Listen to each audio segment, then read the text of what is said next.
Hello viewers, आज के video में हम तैयारी कर रहे हैं कक्षा 9वीं हिंदी विषय के ब्रिज कोर्स की। और आज के वीडियो में हम करेंगे पेज नंबर 25, 26 और पेज नंबर 27 का फुल सॉल्यूशन। और इसके पहले जो पेज नंबर थे वह हम कर चुके हैं, क्योंकि आज हम पढ़ेंगे सर्वनाम। इसके पहले हमने संज्ञा, उसके भेद और संज्ञा से संबंधित जो भी यहाँ पर कार्यपत्रक दे रखा था वह हमने हल कर लिया था। यदि आपने नहीं देखा तो इसका पिछला वीडियो देख सकते हो प्लेलिस्ट में। तो शुरू करते हैं। सर्वनाम। तो सर्वनाम क्या होता है? वे शब्द जो संज्ञा के स्थान पर प्रयोग किए जाते हैं उन्हें सर्वनाम कहते हैं।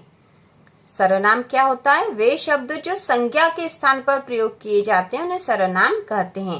और इसके पहले हमने संज्ञा की परिभाषा भी देख ली थी।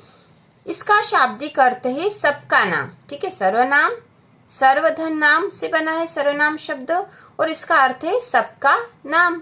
सर्वनाम का प्रयोग क्यों करते हैं? यदि हम कहें कि राम विद्यालय जाता है, राम वहां पढ़ता है, राम घर आता है, तो यह सुनने में अच्छा नहीं लगेगा।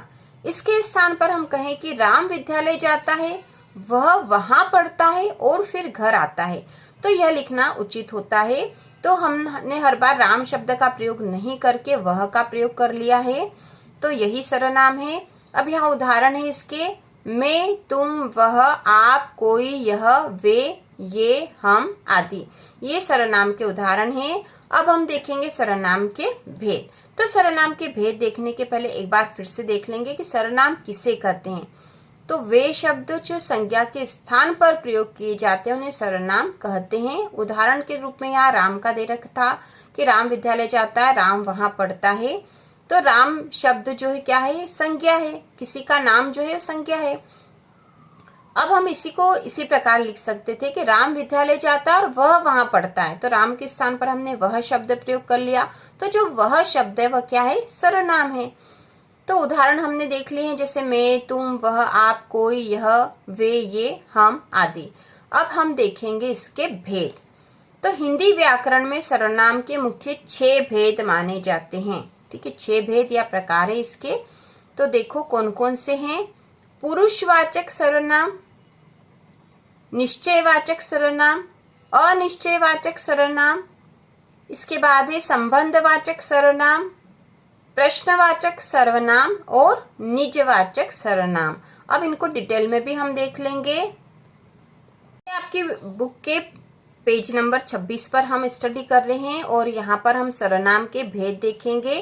तो पहला है पुरुषवाचक सर्वनाम। तो इसका मतलब होता है कि जिस सर्वनाम का प्रयोग वक्ता मतलब बोलने वाला, श्रोता मतलब सुनने वाला या किसी अन्य व्यक्ति के लिए किया जाता है। ठीक है, पुरुषवाचक सर्वनाम का प्रयोग कब करते हैं? जब कोई वक्ता जो बोल रहा है, जो सुन रहा है, या किसी अन्य व्यक्ति के लिए किया जाता है, तो ये होता है पुरुषवाचक सर्वनाम। इसके 3 उपभेद है। ठीक है, इसके 3 उपभेद है। उसमें है उत्तम पुरुष, मध्यम पुरुष और अन्य पुरुष, ये 3 भेद है। अब उत्तम पुरुष कौन है? बोलने वाला, जैसे मैं, हम, मैंने, हमने, ये इसके उदाहरण है। उत्तम पुरुष में जो बोल रहा है वो, तो जो बोलता है वो अपने लिए क्या शब्द प्रयोग करेगा? जैसे मैं या हम, 2 जन हो तो जैसे मैंने या हमने, इस तरह के प्रयोग होते हैं उत्तम पुरुष में। इसके बाद होता मध्यम पुरुष, जिसे कहते हैं सुनने वाला होता वास्तव में है मध्यम पुरुष, जैसे तू, तुम, आप, जिसे हम बोल रहे हैं वो। इसके अलावा होता अन्य पुरुष, जिसके बारे में बात हो, तो इसके लिए प्रयोग होता वह, वे, यह, ये। ठीक है, तो पुरुषवाचक सर्वनाम हमने देख लिया है। जिस सर्वनाम का प्रयोग वक्ता, श्रोता या किसी अन्य व्यक्ति के लिए किया जाता है वह होता पुरुषवाचक सर्वनाम। इसके 3 उपभेद है, उत्तम पुरुष, मध्यम पुरुष और अन्य पुरुष। इसका उदाहरण है मैं कल दिल्ली जाऊंगी। तो यहाँ पे मैं जो है यह पुरुषवाचक सर्वनाम का उदाहरण है। दूसरा है निश्चयवाचक सर्वनाम। निश्चयवाचक सर्वनाम वे शब्द जो किसी निश्चित व्यक्ति या वस्तु की ओर संकेत करते हैं उसे निश्चयवाचक सर्वनाम कहते हैं।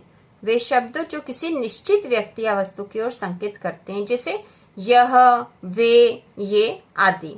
इसका उदाहरण देखो, यह मेरी पुस्तक है, वह राम का घर है। तो ये निश्चित व्यक्ति या वस्तु है, इसलिए यहाँ पे इसे कहा गया है निश्चयवाचक सर्वनाम। इसके अलावा तीसरा होता है अनिश्चयवाचक सर्वनाम।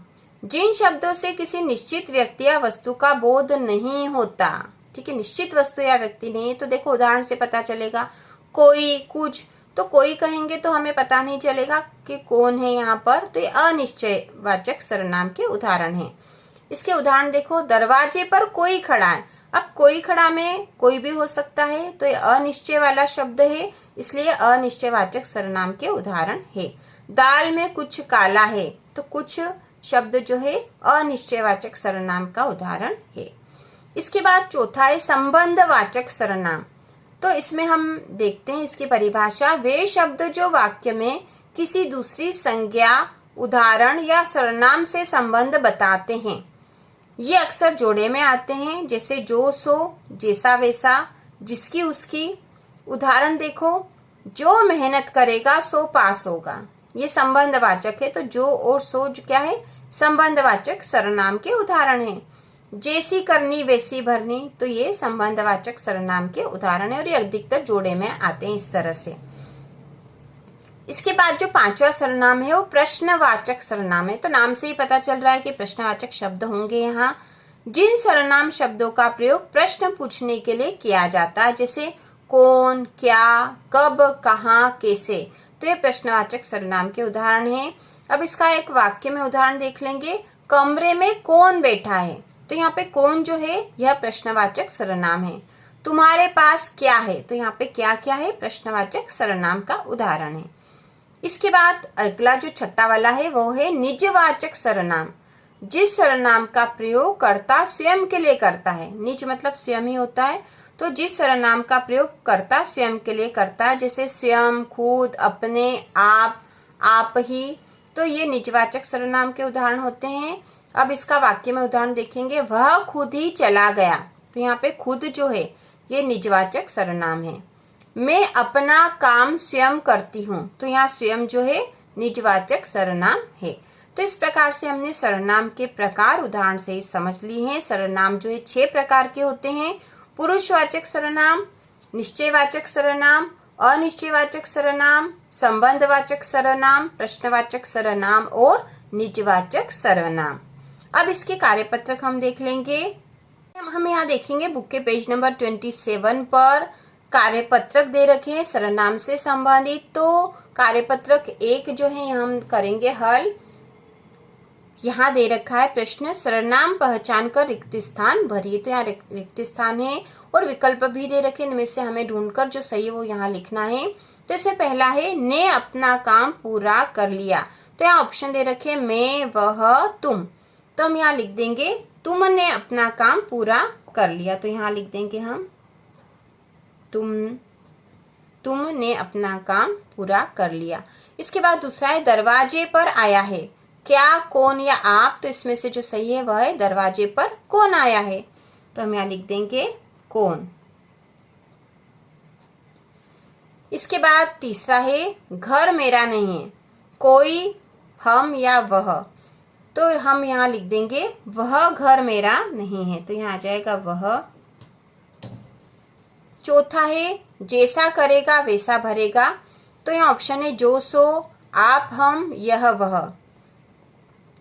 तो यहाँ आ जाएगा जो, सो, जो जैसा करेगा सो वैसा भरेगा, ऐसा आएगा। तो यहाँ आएगा जो जैसा करेगा सो वैसा भरेगा। इसके बाद पांचवा है वह ही चला जाएगा। तो आप, कुछ या कौन, तो इसमें से क्या आएगा, आप आएगा। वह आप ही चला जाएगा, वह आप ही चला जाएगा। तो इस प्रकार से हमने रिक्त स्थान भर दिए हैं। इसके बाद हम देखेंगे कार्यपत्रक 2। यहाँ पे है सर्वनाम का प्रकार पहचान कर रिक्त स्थान में लिखिए। तो यहाँ पे देखो यहाँ लिखना है ना, सर्वनाम यहाँ दे रखिए और हमें सर्वनाम का प्रकार ढूंढना है कि कौन सा प्रकार है और यहाँ लिख देना है। तो सबसे पहला यहाँ दे रखा है स्वयं। तो स्वयं कैसा सर्वनाम है, अभी हमने देखा था, ये निजवाचक सर्वनाम का उदाहरण है। तो हम यहाँ लिख देंगे निजवाचक सर्वनाम।